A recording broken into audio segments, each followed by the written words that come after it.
各位特战士兵们，这里是使命召唤现代战争武器指南。本系列节目会全方位的讲解现代战争多人对战中各类枪械的详细性能、具体数据以及配装建议。本期主要介绍一款来自苏联的经典武器 PKM 轻机枪。于1969年面世的 PKM 机枪是 PK 通用机枪的改进型号，由苏联 AK 突击步枪设计者卡拉什尼科夫所设计，主要用来替代当时苏军中服役的 RPD 轻机枪。卡拉什尼科夫在 PK 系列机枪上采用了和 AK 相同的气动系统和枪机闭锁系统，发射 7.62 乘54毫米 R 突源弹药。作为改进型号 ，PKM 在原型 PK 机枪的基础上，对枪管和枪托进行了优化，进一步降低了整枪的重量。随着世界格局进入到冷战阶段，由捷克加廖夫工厂生产的 PKM 广泛装备了苏联以及华约各国的军队，同时也推出了大量的特许生产型号。在现代战争2019中，基本没有对 PKM 机枪的细节进行明显的改动，同时也参考了现实中中东局势的现状。PKM 依旧是俄罗斯叛军以及阿库塔拉恐怖分子手中主要的支援武器。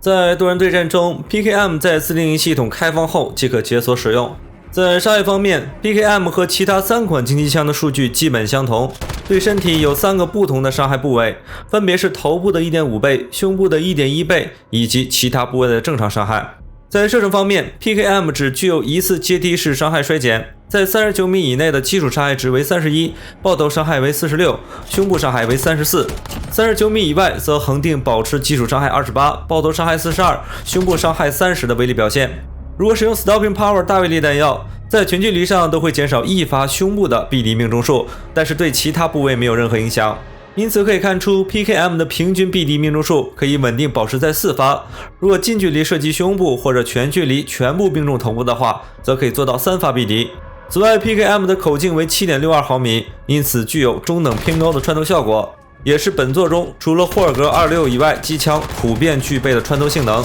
但是要稍逊色于 FAL、AK-47 这类大威力突击步枪的穿透表现。PKM 作为机枪具有更充沛的弹药量，因此综合的穿透击杀以及火力压制效果仍旧要好于任何突击步枪。总体来看，和其他轻机枪相比， PKM 的伤害衰减距离并不出彩，但对于整体伤害表现并没有带来实质性的差距，在全距离上都具有非常稳定的输出表现。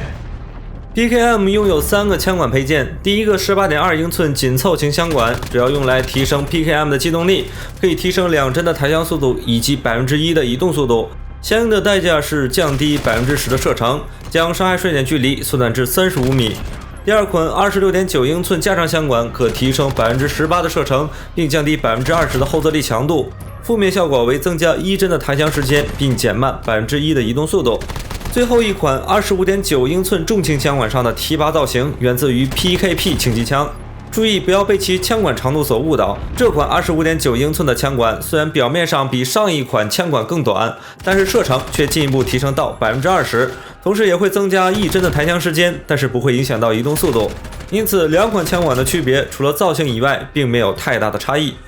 在输出方面， PKM 的射速为令人十分熟悉的750发每分钟，在轻机枪中处于中游水平，和霍尔格26一致，但仅次于 MG34。作为一款专业的支援武器， PKM 没有快慢机功能，只具备全自动的火力。结合其伤害表现， PKM 在全距离均能做到稳定的4发臂敌效果，理论最高臂敌时间为240毫秒，而近距离打胸或者只命中头部1发子弹，即可进一步压缩至160毫秒的成绩，这给 PKM 带来了非常抢眼的臂敌表现。总体来看， PKM 是本作轻机枪中综合威力表现的代表性武器。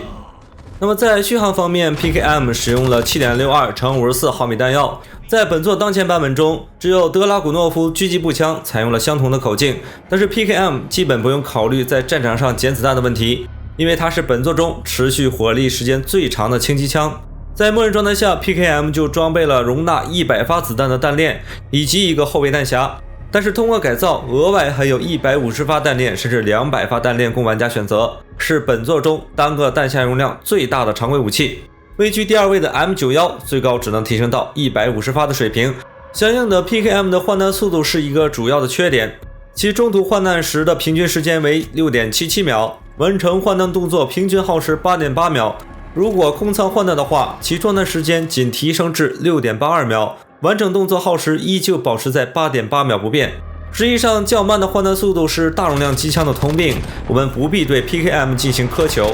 当换弹动作进行到拍机夹上盖时就可以取消了，操作的时机比较容易掌握，可节约宝贵的2秒钟时间。此外需要注意的是，大威力弹药只会为 PKM 额外提供30发子弹，而不是整个弹匣的100发子弹。想要长时间作战的话，还是要依赖弹药箱的帮助。总而言之 ，PKM 的确存在着换弹速度较慢的硬伤，但只要在合适的场合中使用，完全可以抵消这一部分的负面影响。PKM 采用了缺口式的机械瞄具，从外观上看并不讨喜，但 PKM 的缺口罩门宽度适中，在连续火力下对视野的干扰也比较轻微，这一点要明显好过 M91 轻机枪视线狭窄的颤孔式罩门。同样也比 MG34 遮挡左侧视野的标尺更加舒适，在中岛面积以下的地图上完全能够满足正常的使用。而操控性方面 ，PKM 的表现也十分的出色，其后坐力方向只有纯粹的垂直向上，不存在任何的水平偏移，而且弹道也十分的连续。稍加控制即可将子弹集中打在密集的范围中。PKM 在射击远距离目标时拥有非常出色的命中率，相比于其他轻机枪或多或少的水平后坐力 ，PKM 在操控方面又领先了一步。那么在操控速度方面 ，PKM 拥有轻机枪类别的平均性能，其举枪瞄准速度和退出奔跑时间均为350毫秒，退出战术冲刺时间进一步缓慢至475毫秒。而在移动力方面，其默认移动速度为 86%， 瞄准移动速度为 33.5%。腰射散步在站立时为4度，移动时为 7.5 度，连续射击时则在10度左右浮动。总体来说 ，PKM 的操控速度以及手感都较为迟钝，尤其较差的盲射散步在近距离交火时令人头痛，在解锁75个盲射击杀系列迷彩时尤其明显，因此需要和敌人保持一定的距离，以降低速度劣势带来的困扰。在本期视频中，将为各位介绍4款 PKM 的蓝图。首先，当玩家完成重拳出击一系列8个有关连杀奖励的任务后，即可获得蓝图标准配置。这款曾经出现在剧情战役模式中的变种，添加了悬空式的护目、伸缩枪托等现代化的改装，而且其 V 型的机械瞄具具有更好的视野和指向性。标准配置这款变种自带枪口支对器、突击前握把以及 VLK 精英3倍瞄具。为了改善换弹速度而添加了灵巧快手特长，从而将换弹速度从 6.7 秒改善至4秒左右。标准配置还是比较符合 PKM 的定位，解锁后稍加调整即可直接在地面战争模式中使用。当玩家在商店花费 CP 购买祖国母亲套装时，即可得到史诗品质的 PKM 蓝图没落帝国。这套苏 AI 气息十足的变种依旧继承了苏俄武器朴质但是可靠的外观印象，象征着铁幕之后展现的压倒性霸权，牢不可破的同盟必将征服世界。没落帝国安装了4个配件，包括 APX5 全息瞄具、默克前握把、150发弹链以及伏击泰克超轻型枪托。从续航、后坐力以及机动性方面均有改善，但是提升的幅度都是点到为止。在 PKM 的武器等级较低时，这套配置还是有一定的功效，但是仍建议进行进一步的优化。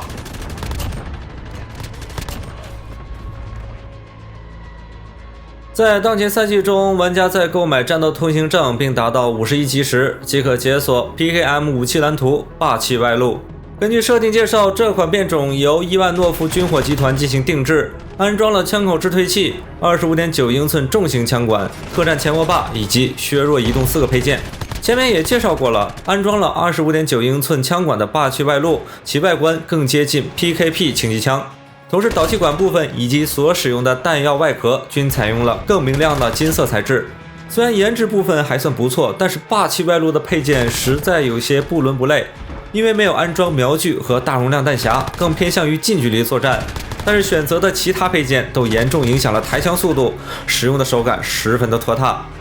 而在第一赛季中，玩家在购买战斗通行证并达到8级时，就可以解锁 PKM 武器蓝图，铸成大错。这款由斯托夫尔打造的变种，自带令人眼前一亮的沙色迷彩，也是目前唯一一款非黑色涂装的 PKM 蓝图。在配件方面，因为是稀有级别的蓝图，所以只安装了 VLK 精英3倍瞄具、18.2英寸紧凑型枪管以及150发加长弹链3个配件，在射程、火力和机动性方面具有非常不错的平衡。在此基础上进行进一步的改造，即可胜任于多种不同的场景。那么总体来看 ，PKM 是一款非常纯粹的轻机枪的定位。它既不像霍尔格26或者 SA87 那样带有各种华而不实的改装方案，专注于机枪应有的品质。强力的续航、稳定的伤害表现以及高精度的压制火力，让 PKM 成为了当前版本中综合素质最好的轻机枪。和 PKM 相比，其他同类武器都或多或少存在着一些短板，譬如 SA87 难以驾驭的后坐力和步枪级别的续航。高射速的 MG34 受制于扳机延迟以及操控迟钝的原因，缺乏更好的泛用性。最接近 PKM 定位的 M97 轻机枪，除了射程稍有10%的优势以外，射速、后坐力以及弹匣容量的指标，通通都在 PKM 之下。总而言之，各项适中的属性融合在一起，打造出了 PKM 过人的性能表现。当然了 ，PKM 是轻机枪中的翘楚，但仍然存在明显的缺点。在传统的6v6地图中，在其他武器近距离高爆发力的面前 ，PKM 稳定的伤害衰减显然缺乏施展的舞台，也难以在同一区域进行长时间的防守。同时，较差的反应速度和盲射精度难以对抗绕位偷袭的敌人。如果没有给力的队友进行配合， PKM 较差的近距离接敌能力在传统地图上的体验会大打折扣。实际上，10v10大地图以及地面战争才是 PKM 大有可为的模式。有趣的攻防节奏让 PKM 能够充分发挥战斗堡垒的作用。无论是清除窗口或楼顶的狙击手，还是天空中的干扰无人机，高精度和稳定的四枪避敌性能，这些优势才能够得以充分的展现。在据点与据点之间的中间地带，是 PKM 狙击强点敌人的最佳位置。只要选择的掩体得当，走位足够灵活，经常可以阻止对手的集群攻击。此外 ，PKM 另一个优点就是相对较低的上手门槛，却带来了较高的性能回报率。在配件尚未成型之前，就可以提供不错的战斗力。PKM 的配件风格比较传统，唯一需要特别介绍的配件是斜握把。这款配件的效果为降低20%的后坐强度，并减少50毫秒的举枪瞄准时间，是非常罕见的可以提升抬枪速度的枪管下挂配件。其负面属性为降低4%的移动速度，对于轻机枪定位的武器来说，我个人是完全可以接受。斜握把的存在，让 PKM 在保持弹匣容量不变的前提下，可以打造成为抬枪速度最快的轻机枪。因此，我推荐在全部的配置中都使用这款宝藏配件。PKM 在前期还是推荐在常规模式中提升一下枪械等级，并进一步熟悉手感。在这一阶段，为了降低挫败感，建议以提升反应速度的配件为主。我个人的风格是选择18.2英寸紧凑型枪管、拆除枪托、斜握把、威力握把胶带。这4个配件的组合全部都专注于提升举枪瞄准速度上，最快可以达到250毫秒突击步枪级别的抬枪速度。但鉴于推出跑步时间还是比较明显，还是需要在冲锋和卡点之间找到平衡，才能够发挥出更好的效果。然后再添加一个战术消音器，降低对手的敏感程度，变相增加反应空间。这套配置足以应对训练场这样节奏较快的地图。当等级成型以后，地面战争才是 PKM 最终的归宿。因为交火半径的增加，反应速度的需求反而进一步降低，但是对精度的高要求被放到桌面上来。像 VLK 精英3倍瞄具这样的中等倍率准镜就非常适合于 PKM。同时，因为在这种环境中，我们经常要面对多个方位来袭的敌人，斥候特长能够帮助我们尽快发现角落里的对手，对于 PKM 这种非常辣仇恨的武器来说大有裨益。在弹药方面，我倾向于150发弹链。主要优点在于它只会影响2.5%的移动速度，而不会拖慢抬枪时间。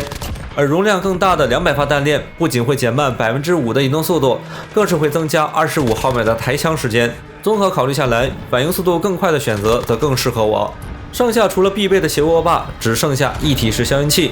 主要我考虑到在地面战争的交火距离上，枪管提升的射程比较有限，不如消音器带来的引力效果更实惠，尤其在强点的时候，更不容易被新复活的敌人干掉。最终的结果就是仅仅将抬枪时间提升到了425毫秒，但是其他方面都很均衡的高精度配置。